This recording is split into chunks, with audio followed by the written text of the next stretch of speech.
Farmer, YouTuber and recently turned author, we're with Tom Pemberton for the last episode of Series 2 of Boots and Heels. We get stuck in on his farm, talk about his success and reveal all for Series 3. God, my uni club was horrific. Where did you go to? Went to the RAU now. Oh, RAC, yeah. me too. Oh, did you? Yeah, I did my master's there. Yeah. I failed. Did you? I feel like that's quite hard to do there. Yeah, I did it. I just didn't finish. I had a bit of a, I had a bit of a girlfriend at the time. She was a nightmare. And just failed. Never broiled. Well, we don't chat about it in the family. I just didn't finish the coursework. I just wanted to get home. I wanted to work. Yeah. It probably wasn't perfect for me, the RSC. Yeah. Because it was just, obviously I'm Northern, I'm a farm covering shit. You know, the RAC is not Northern. Yeah. It is not covering shit. Yeah. It is like, I would have been better at Harper, to be honest. Yeah. But I had a good crack, and like, my mate that we were chatting about before, whose dad's a vet and whatever, I'm going to his daughter's christening like in 10 days. I met people that I'd never met in my life. Exactly. Yeah. You still get fit in with your group, don't you? Yeah, and then it's probably better because I'm not dealing with the same people that I would have dealt with anyway. Yeah. These people are like completely different. It's like, all right, yeah, you learn from them. Yeah. And they're the same people that we were chatting about before that probably don't know about X, Y, and Z. Definitely. So you came back to farm, were you completely involved in the farm before uni or dabbling or? So when I was 15, 16, I was on holiday in Portugal. It's a bit like that. It wasn't like, that's when I kind of started. On holiday in Portugal, and I was like, I was sat there doing X, Y, and Z. I was like, I just want to go home. I want to get a boiler suit. I want to start farming. I want to start farming. I never started really before then. And then got the boiler suit that summer and then started farming. I did Christmases, weekends, holidays, whenever I could. And then I was like, okay, this is what I want to do. And my dad never pushed it on me. He actually always told me not to farm. He was just like, don't farm, there's no money in it. Then I went to the RAC. I got my unconditional offer the day of my results. So I didn't even get my results before I got my unconditional. So I was like, sick, let's go. I was never good at school. So I got two E's in a year or something daft. You know, I'm just not academic. I'm heavily dyslexic. And then I went to the RAC, did that course for 2 years, and then came back. I was just desperate to come back farming. Came back farming, worked for a year under a guy called Paul Coleman. He was a farm manager. He was very stern. Like, that is the way I learned, black and white. Yeah. If you did something wrong, it didn't matter that I was dad's son. He was my boss, and if he used to bollock me if I did it You knew about it. Can I say that on? Yeah, you'll be Yeah, don't worry. So he trained him for like a year. My dad, because we're quite busy here, so my dad kind of oversees everything not farm shop at the moment. Like we doorstep delivery, wholesales, and he used to oversee all the staff. Yeah. So he was my boss, Paul. And then just, if you did something wrong, I remember like, I didn't feed the calves just like enough water, enough cake once, and God, I just got bollocking. Every time you come into the parlour after because he used to milk and I would do the outside jobs, and it'd be like, where have you been? Have you been asleep? Like, and you'd go faster and faster every time. Where have you been? Have you been asleep? You haven't done that better, but it made you better and better. Yeah. And that's why like now I've probably got quite an obsessive nature in me. You know, like, if I want to do something, I crack on. Yeah. And I do get obsessed, but people like, you've got a bad name for obsession, in my idea, but I quite like it. If you want to be good at anything, you've got to have a little bit of obsession about. A bit of an edge to it. Yeah. And then, so when I was 20, 21, Paul left, went to go drive big trucks, because more money in that than farming. And my dad gave me 3 months to kind of give it a go. He was like, we'll try you 3 months. And then we never looked back. So I've been doing it like 9 years. This year was the first time we've employed someone to kind of do my job, like look after the cows, because I'm kind of the most flaky employee ever, doing everything from like, so obviously got some TV stuff going on, some YouTube stuff going on. You got your book? My book coming out, so that was incredible. I've got them tomorrow, chatting to all them. That's coming out in April. That's so cool. How did that even happen? Yeah, like, you went book. from YouTube to now like writing books. Yeah. So it just unreal. So obviously started making videos. We had a raw milk vending machine. We just opened it, had it for like 2 weeks. Raw milk means what? Raw milk means unpasteurized, unhomogenized. Thank so you. Everything straight from the cow.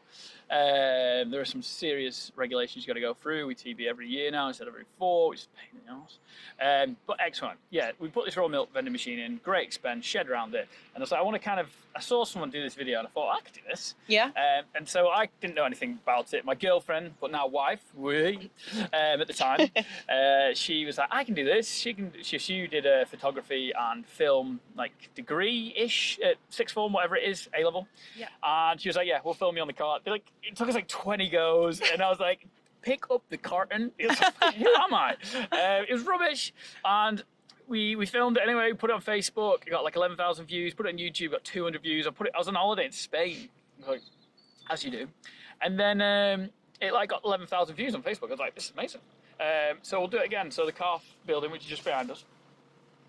I just was like, okay, we'll rear our calves. Because I thought farming has got such a bad name, and that was 4, 5. I think it's 2016, so it's 6 years ago, which is mental. Yeah. I wasn't as consistent then. I was like every 2-3 months or whatever. And I was like, okay, we'll do our rear our calves. You know, we put our calf coats on them. This is what we do.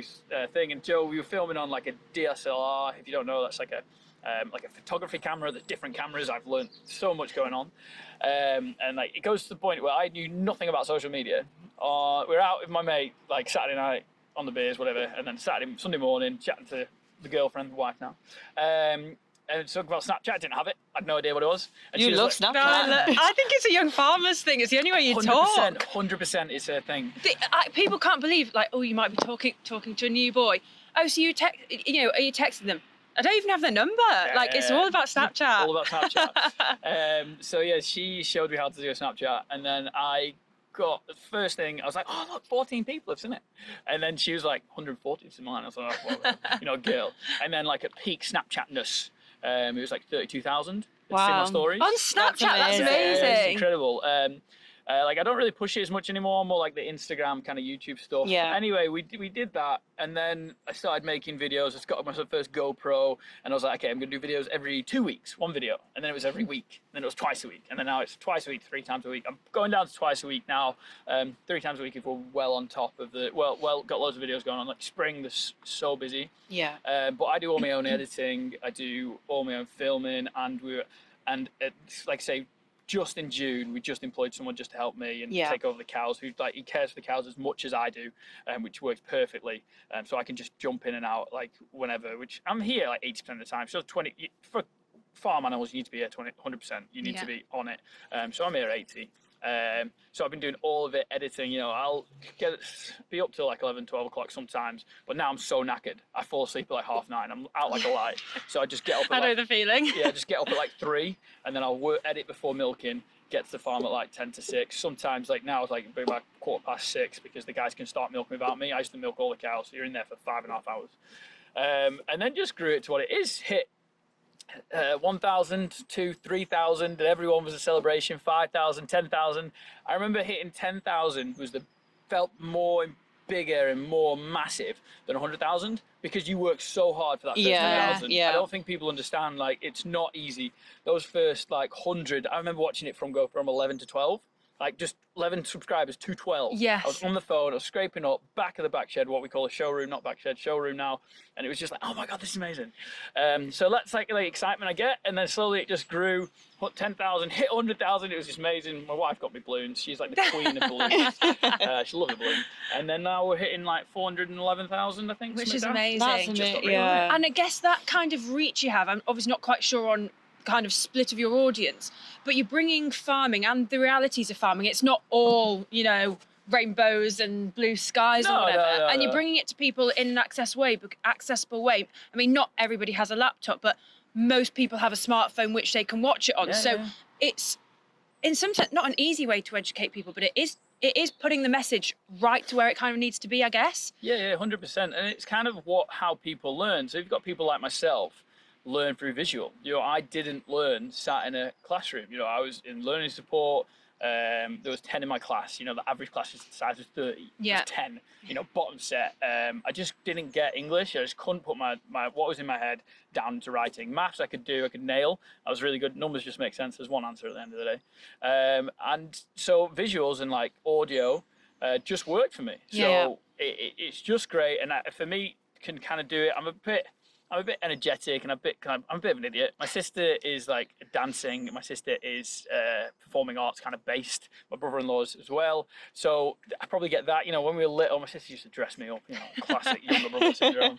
And then they used to do performances and stuff. I wasn't in the performances, but like I remember on Sunday nights, when like a Sunday dinner, like the Robbie Williams album used to be always on, and then everyone used to know. And at that album, Robbie Williams just started talking randomly when it finished.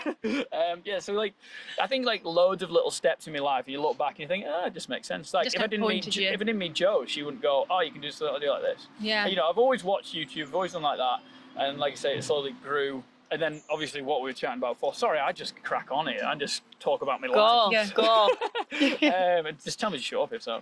And then obviously that you get your branded content to get through, which is amazing. Used to get a lot more of those. I used to be like, yeah, I'll do everything. Now you can be a bit more picky, which is really cool. Yeah. So kind of go, okay, well, I'm going to use this product, so I'll crack on.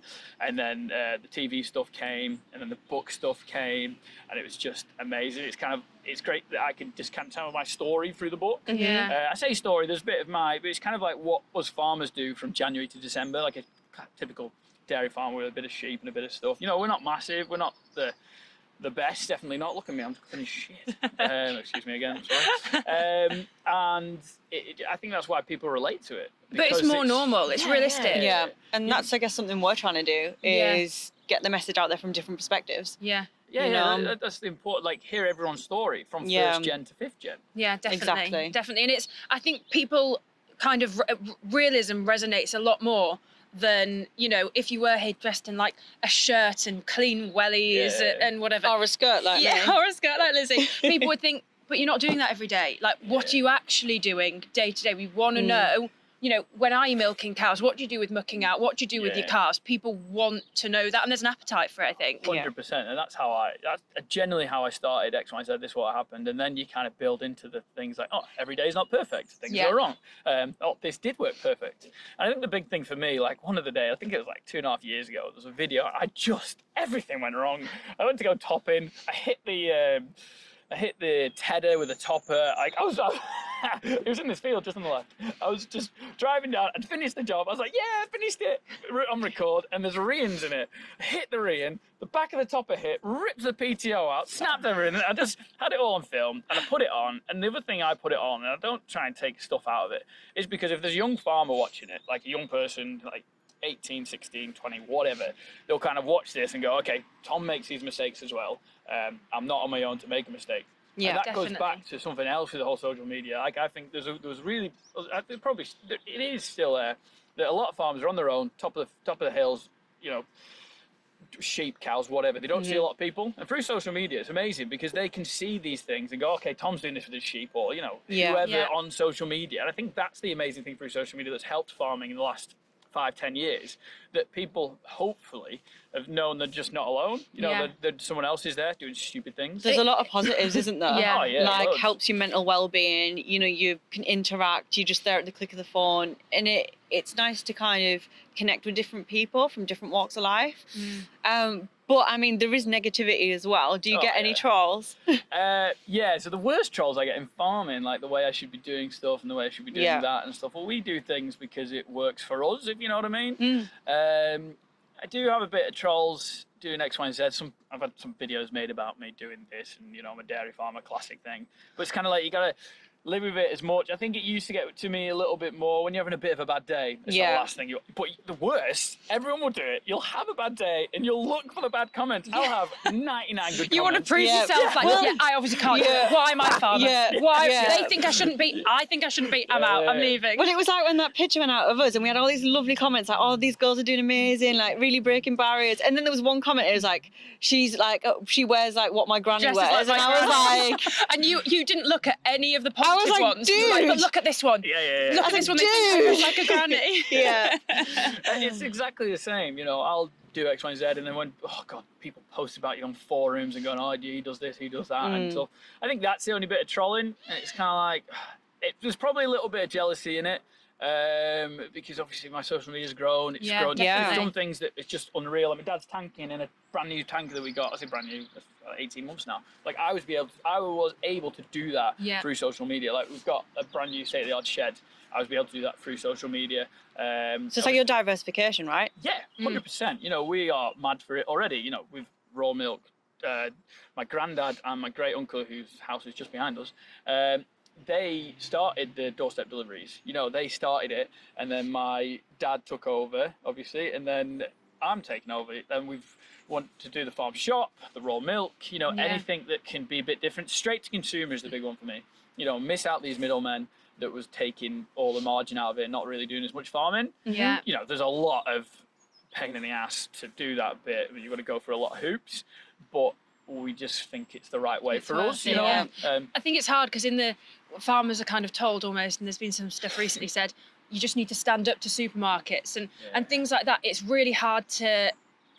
I know they don't kind of get what it's like to be on a farm day in day out and dealing with that kind of supply chain pressure, but as like the direct consumer, I think if everybody could do it, it would be amazing and completely like flood the market that side, and then almost let the rest of the supply chain think, oh, we did have a good thing there with our suppliers and British farmers. But it's a really tricky thing, and farmers are over a barrel a bit sometimes, really. And let's be honest, you've nailed it on the head. I'm in a very fortunate position. I've got Lytham St Anne's 2 minutes away. We're on the Fylde coast. We've got Blackpool 2 minutes away. Just off the M55. You know, it works out all right. Yeah. Obviously, it's a bit of graft. We're very fortunate. The people we're chatting about in the hill just sell to the market. They kind of go into the market, and you could go against the supermarkets, and you could kind of go, okay, no one sell, everyone kind of hold back. But then it just takes one person who is struggling. Every time their milkshake comes in, they pay the feed bill, they pay this, they pay that, pay that. Yeah. They can't hold it back. Yeah. You know, they need to. They're on a treadmill. You know, it's just the way that they are. And it just takes one or two to go, okay, well, I need that money, so I'll just sell it. The price has gone up a little bit, and then it just floods again. Definitely. You know, that's just how it works.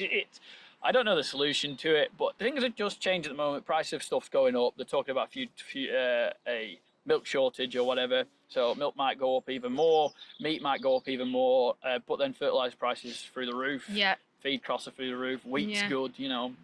It's interesting because I mean, I'm not sure what your dinner table like is on an evening, but we have the same conversations pretty much every night, and we often talk about, oh well, let's all just not sell anything, and then you think, well, that's not going to work, and then we talk about prices and actually doing our sums at home. This could be almost the worst margin year we've had for a long time, even though the kind of headlines are wheat prices up, lamb prices are really strong, sheep prices are strong. But there's a bigger picture than just that, what you sell it for, which is something you've really got to balance, I guess. Well, what did we have a conversation about over dinner last night was, have you seen on Twitter the lambonomics? Yeah. And it was this leg of lamb that cost £30.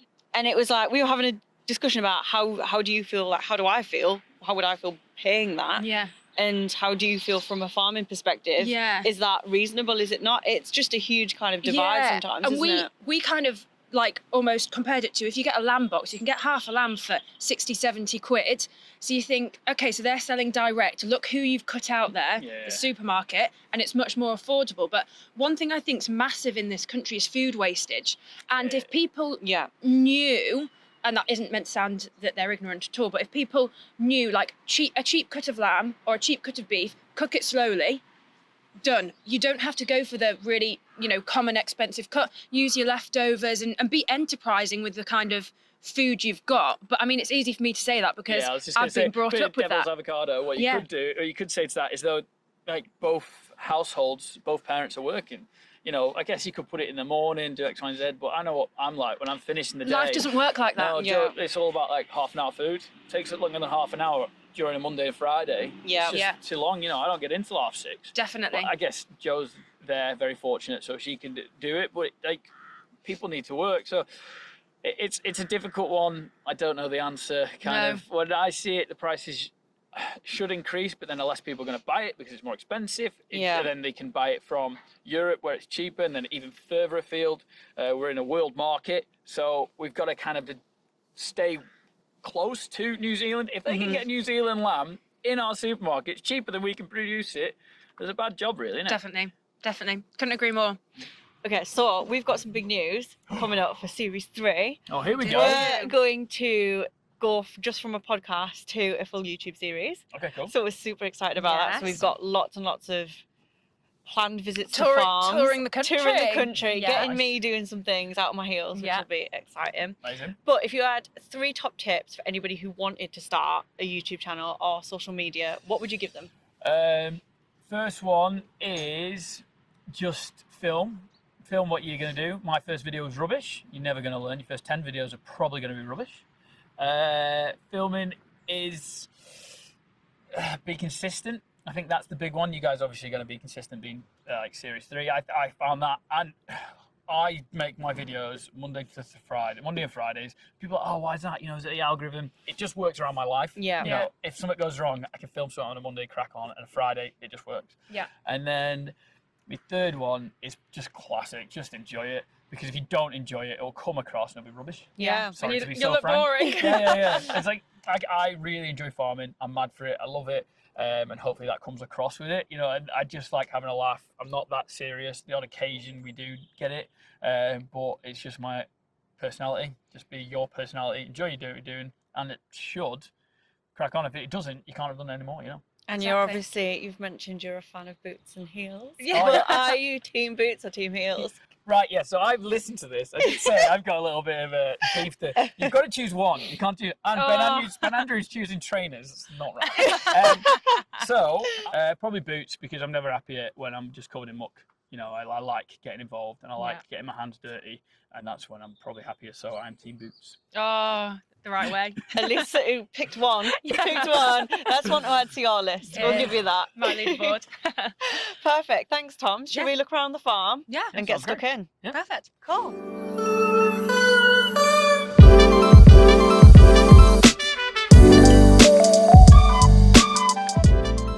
Today we've got special guests. We have Boots and we have Heels. Liz and Becca from Boots and Heels podcast.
So Tom, tell us a little bit about your new TV show. Yeah, so super duper exciting. It's coming out on BBC Three, 9th of February, I think. Oh, that's soon. Yeah, so soon. BBC Three is going back on terrestrial TV on the 1st of Feb, and then I, thankfully, gotten involved in it. They asked me to kind of be a presenter of my own TV program. It's called The Fast and Farmerish. It's 4 nations against each other. We've got the qualifiers, semis, and finals, and it's 3 challenges in each episode, and they've kind of got to either race each other or show some kind of skill. It's all about like high energy, loads of entertainment. It's unreal. So it's like Top Gear, but in a competition way, and it's super duper exciting. And the characters there are just unreal. We've got ages from 18 to 24, so it's quite young farmers. So it's all about that young demographic, kind of, again, trying to get out of the old guy, farmer, flat cat stick with a dog next to him. So these young farmers are kind of showing their skills and their way of doing things and how to do it. And it's amazing. It's really diverse. It's got females and males. There's a pink tractor, which is always pretty cool. But yeah, That sounds really fun. Yeah, definitely. Yeah. So, how did they find you? Was it from the YouTube kind of side of things, and that's how it came about, or? Yeah, 100%. So they obviously found that I'm a little bit of an idiot on social media. We've got tractors. I'm always flying about. You know, I'm pretty much there on that high energy kind of vibe. So they were like, we'll give you a go. They did a pilot 18 months ago. And then in summer this year, in July, just after I got married. Got flown to Ireland to film this TV program. And yeah, and they thought I was a fit. Everyone seems to think I did a good job. Fingers crossed it comes out and everyone enjoys it. But I enjoyed being part of it. The only gutted thing, I couldn't do that many challenges because of the whole health and safety thing. But next year, I'm going to try and put in the contract, like, Tom has to do at least 1 or 2 of these challenges because it is super fun. It's great. Perfect. So look out for it on BBC Three. BBC Three, 9th of February, I think. Fingers crossed. Amazing. Perfect. And not only TV show, but book as well. Yeah. So, mental. I think last January 2021, I got approached. Was like, oh, do you want to do this? And obviously, I struggle with dyslexia pretty hard. So writing down is really difficult. So we found a way that I could write a book in my way. So a lot of voice memos, a lot of FaceTime, a lot of Zooms, and I could kind of do it that way. I had a ghostwriter who was amazing. He came to the farm. He's from Brighton. He came to the farm and helped me write what I... Wait, like cows have a pig. Sorry, we're in a farm. So he came to the farm, he farmed with me, he kind of learned what I am like, and it's like a farming year, so it's from January to December, what we do on the dairy farm with a little bit of sheep, bit of farm shopness, and then my stories of me growing up when I was little and how I kind of evolved and the guy I am, but trying to show the true, real farming ways in a book. Perfect. So I feel like whatever floats your boat, TV, YouTube, book, it's done. Tom Yeah. Pemberton's your man. Yeah, fingers crossed. I tell you what, you would not be saying that if you saw me at like 15 years old. It's amazing how things change. So is that out in April? 28th of April is released. You can pre-order now, though. Oh, cheeky plug. Got it on you. We already are. Well, thanks. No, so thank you so much again, Tom. Thank you very much for having me.